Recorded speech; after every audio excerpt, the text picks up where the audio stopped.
नमस्कार दोस्तों, जितने भी कैंडिडेट आरआरबी एएलपी का सीबीटी 1 का पेपर दिए हैं और उनको लगता है कि उनका रिजल्ट होने वाला है या फिर उनको लगता है कि उनका जो स्कोर है वो सेफ स्कोर में है, जितना भी मार्क्स आ रहा है उनका वो सेफ स्कोर में है, उनका रिजल्ट हो जाएगा, तो मेरे हिसाब से उनको सीबीटी 2 का तैयारी स्टार्ट कर देना चाहिए। क्योंकि जब आपका आंसर किया आएगा, रिजल्ट आएगा, उसके बाद सीबीटी 2 का एग्जाम कंडक्ट करवाने में ज़्यादा वक्त नहीं लगेगा। क्योंकि जिस स्पीड से रेलवे अभी एग्जाम ले रहा है उस स्पीड से हमें नहीं लगता है कि ज़्यादा समय आपको मिलेगा सीबीटी 2 का तैयारी करने के लिए। मेरे हिसाब से जितने भी कैंडिडेट को ऐसा लगता है कि उनका रिजल्ट होने वाला है, क्योंकि एग्जाम सेंटर से एग्जाम देकर निकलने के बाद ही पता चल जाता है कि आपका कितना क्वेश्चन सही होने वाला है, कितना क्वेश्चन सही हो रहा है, आपका रिजल्ट होगा कि नहीं होगा। तो अगर आपको लगता है कि आपका रिजल्ट होने वाला है तो आपको तैयारी स्टार्ट कर देना चाहिए, रिजल्ट का वेट नहीं करना चाहिए।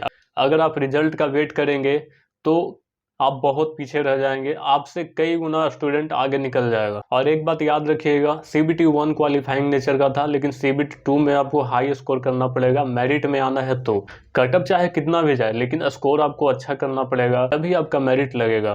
किसी भी एग्जाम का तैयारी करने से पहले उसका सिलेबस को समझना जरूरी होता है। आरआरबी एएलपी का सीबीटी 2 का सिलेबस क्या है, सामने देखिए स्क्रीन पे। इसमें 2 पार्ट में पेपर होगा। पार्ट ए में आपका 100 नंबर का क्वेश्चन पूछा जाएगा, जिसमें 90 मिनट का समय मिलेगा, जिसमें मैथ, रीजनिंग और बेसिक साइंस एंड इंजीनियरिंग और जीके और करंट अफेयर का क्वेश्चन रहेगा। जिसमें मैथ आपको 25 क्वेश्चन मिलेगा, रीजनिंग का 25 question, basic science and engineering का 40 क्वेश्चन रहेगा और जीके और करंट अफेयर का 10 क्वेश्चन रहेगा।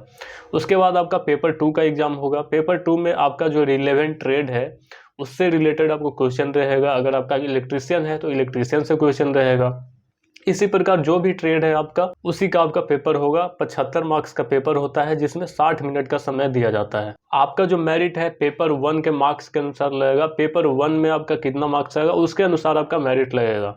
और ट्रेड का जो पेपर होता है वो क्वालिफाइंग नेचर का होता है, उसमें आपको पास करना जरूरी रहता है, जो मिनिमम स्कोर है उतना करना पड़ता है। अब यहाँ पे देखिए कि मैथ तो आप सीबीटी 1 में भी पढ़ रहे हैं, सीबीटी 2 में भी आपको पढ़ना है। रीजनिंग भी सेम है, सीबीटी 1 में भी पूछा है, इसमें भी पूछेगा।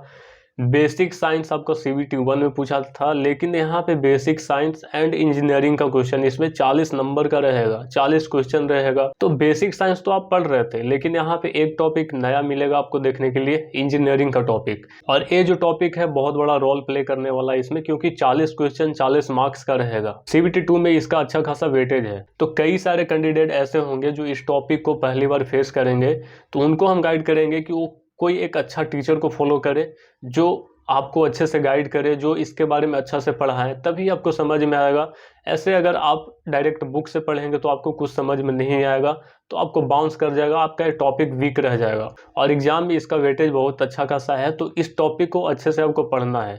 और जो इस टॉपिक के बारे में थोड़ा बहुत भी पढ़े हैं वो बुक से भी अपना तैयारी कर सकते हैं। बाकी अगर मैथ की बात की जाए तो इसमें 25 क्वेश्चन आपका मैथ का रहेगा। इसके लिए एनटीपीसी का जो 2021 में सीबीटी 1 का पेपर हुआ था उसका सारा क्वेश्चन आप लगा लीजिए, उससे बहुत बढ़िया तैयारी आपका हो जाएगा। अच्छा लेवल का क्वेश्चन पूछा था, तैयारी आपका अच्छा हो जाएगा। सेम टू सेम रीजनिंग भी 25 मार्क्स का है, तो उसके लिए भी सीबीटी 1 का जो एनटीपीसी में हुआ था उसका पेपर लगा लीजिए, उससे काफ़ी अच्छा आपका तैयारी हो जाएगा। इसके अलावा आपको ज़्यादा कुछ करने की ज़रूरत नहीं है, बस आप डेली एक मॉक टेस्ट लगाइएगा। उसके बाद बेसिक साइंस एंड इंजीनियरिंग पे ज़्यादा फोकस कीजिएगा, क्योंकि इसका वेटेज अच्छा खासा है। तो आप कंसिस्टेंसी के साथ सीबीटी 2 का तैयारी कीजिए, आपका रिजल्ट होगा। बाकी अगर कोई भी डाउट हो कमेंट बॉक्स में कमेंट कीजिए, आपका जो भी डाउट है उसको क्लियर करेंगे। बाकी मिलते हैं अगले वीडियो में। धन्यवाद।